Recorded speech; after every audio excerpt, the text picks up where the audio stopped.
You come home after the worst day of your week. You haven't said a word yet. You haven't even put your keys down. But your dog already knows.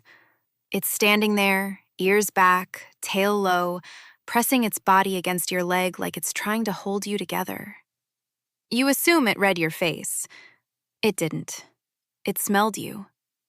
Your dog has been quietly analyzing your sweat since you walked through the door. Every stressful moment you've had today left a chemical signature on your skin. Cortisol, adrenaline, tiny shifts in the compounds your body releases when you're anxious versus when you're calm. You can't smell any of it. Your dog can smell all of it. And it's been reading you this way since long before you ever learned to read it. Here's the strange part. Your dog isn't just noticing that you smell different. Its body is changing in response. Its heart rate shifts. Its own stress hormones rise. In a very real, measurable sense, your bad day is becoming its bad day, transmitted entirely through your skin. So, how does an animal manage this? Start with the machinery. A human nose holds around 6 million scent receptors. A dog's nose holds up to 300 million. Humans have a small region of the brain devoted to processing smell. In dogs, that region is proportionally 40 times larger. Your dog isn't guessing how you feel, it's running a full chemical analysis, faster than you can form a sentence. This ability isn't a party trick, it's ancient. Long before dogs slept on couches, their wild ancestors depended on scent to survive. A change in another animal's smell could mean fear, sickness, or an approaching threat. Reading chemical signals wasn't optional. It was the difference between eating and being eaten. That instinct never disappeared. It just found a new target. You.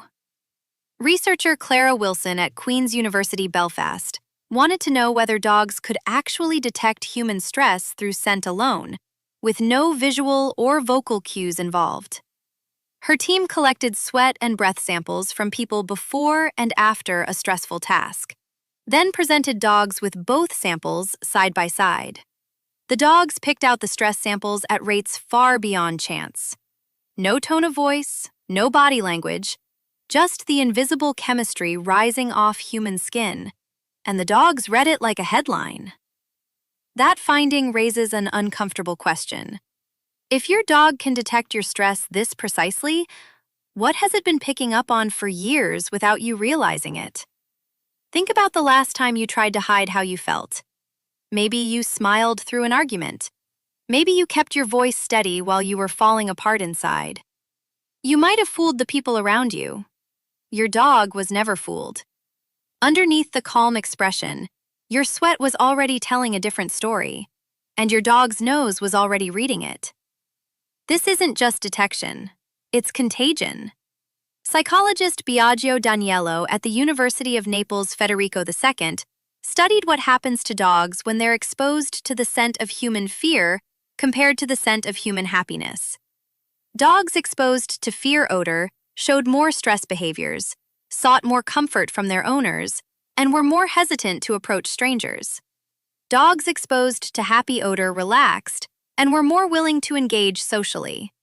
The dogs weren't just smelling an emotion, they were catching it. That changes how you should think about the bond you have with your dog. It isn't only built on tone of voice or touch or the words you use. It's built, quietly and constantly, on chemistry you can't control and mostly can't even perceive. There's a deeper layer here, too. Canine cognition researcher Alexandra Horowitz has spent years studying how dogs experience the world primarily through smell, not sight.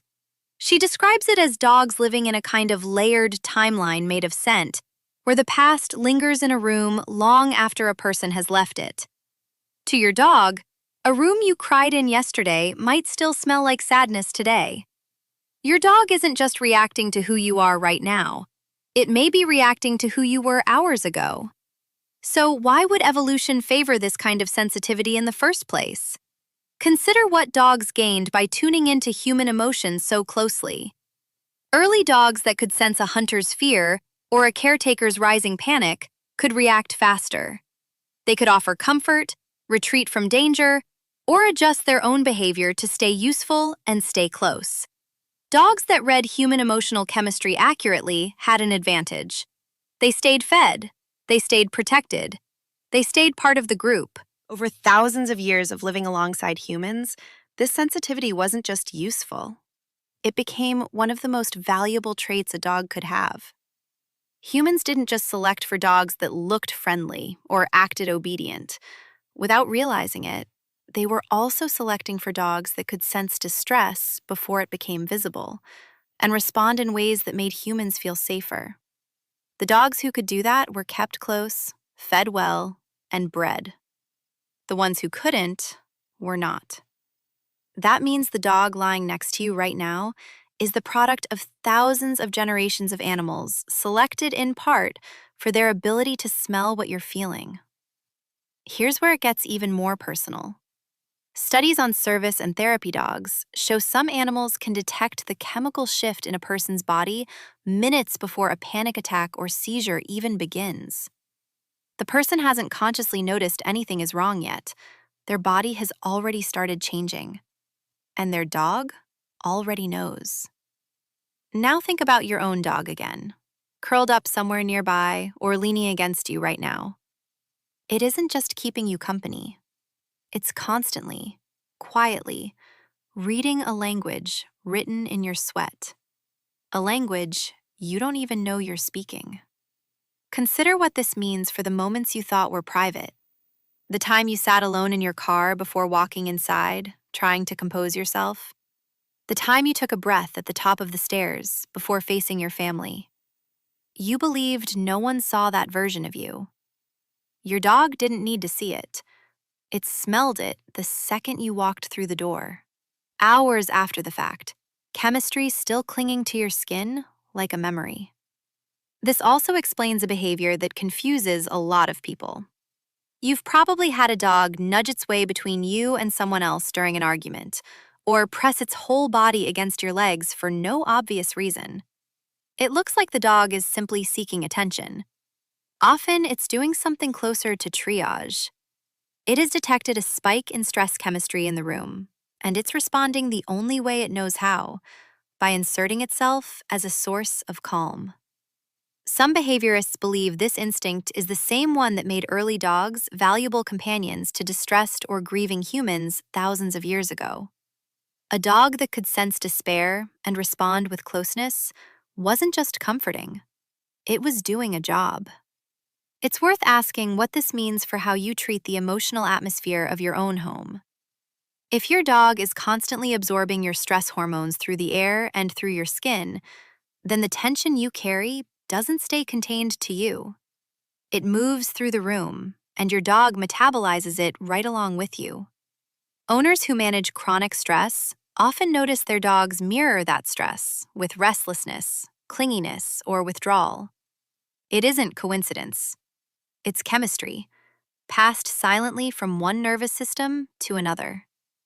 There's an evolutionary irony hiding in all of this. Wolves, the wild ancestors of modern dogs, relied on scent primarily to detect threats from other species and to track prey. Domestication rewired that ancient toolkit and pointed it inward, toward a single species instead of an entire ecosystem of predators and prey. The nose built for survival on the tundra ended up specializing in something far more intimate, reading the emotional interior of the humans it lived beside. Few animals in the history of domestication have had their most primal sense repurposed so completely toward understanding a single other species. That repurposing raises a bigger question about companionship itself. We often describe the bond between humans and dogs as loyalty, or affection, or instinct. Rarely do we describe it as biochemical fluency, but that may be the most accurate description available.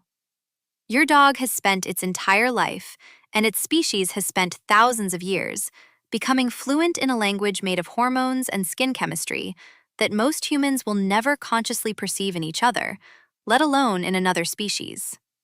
Think about what that fluency has cost and what it's given back. Dogs who tune this closely into human distress often carry some of that distress themselves. Elevated cortisol has been documented in dogs living with chronically stressed owners. In exchange, humans gain a companion capable of noticing what even close friends and family sometimes miss. A shift in mood before it turns into a crisis. A silent signal that something is wrong, communicated through nothing but air and skin. You come home after the worst day of your week. You haven't said a word yet. You haven't even put your keys down. But your dog already knows. And now, so do you.